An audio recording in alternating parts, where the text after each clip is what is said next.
So even to do something as simple as take care of one's physical Hmm. aspects it's like we feel good because we're engaged in what we're here to do, which is we're here to give. So self care is all wrapped around that, although it can be obviously exaggerated and overemphasized, where it becomes a very egocentric thing. Like, oh, I have to go and do this, or has Oh, it's so easily and over the top, and that's actually, I think, comes more from your status, keeping up with the status of society.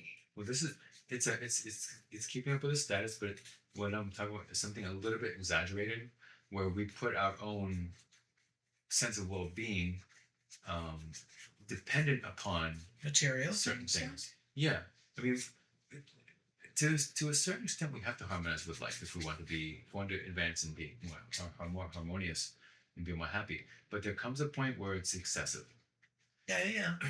and when it becomes exaggerated, then we start to lose our balance. We start to lose equilibrium, and we suffer.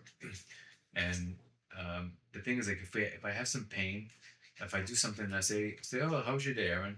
And I said, yeah, my day's pretty good. You know, I walked by a chair and I banged it, but it's okay. I mean, because it's real. But if I start to go overboard and start to say things like, that freaking chair, I know I should have got rid of that chair last year. It's been sitting there, but my husband didn't, or my wife didn't want it, whatever, blah blah blah. And this is the compounding of suffering, and this is no longer giving. This because to say I injured my toe and it hurts, it sucks, but I'm okay. It's a kind of giving because like you give a person an opportunity to give by saying, oh, you poor thing, it must have hurt, it must have sucked. You say, yeah, it did, but and then you let it go. But when it becomes this, when a person doesn't feel fulfilled inside, they want the attention of others. So they start to complain and talk about how this is horrible and that's horrible, and it becomes more like a that's Dependency of a feeling, like an emote, like to well, feel you're saying energy. You said when someone goes on like that, you start to feel drained, drained. and Yeah. it's because they're not giving. They're wanting something from you, and naturally we want to give when we feel That's ready to. funny. We can always expand our feeling of our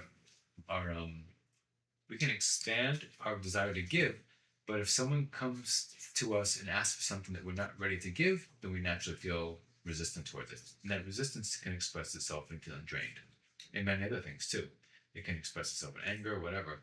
But we feel drained because someone has come to not ask, but sort of demand that we give them something. And it's usually our time and our energy, um, our opinions and consolation, so on and so forth. So, the giving is when it's not given freely, then there's always some kind of resistance towards it. And it's natural. I mean, we can feel like we're built to perceive this.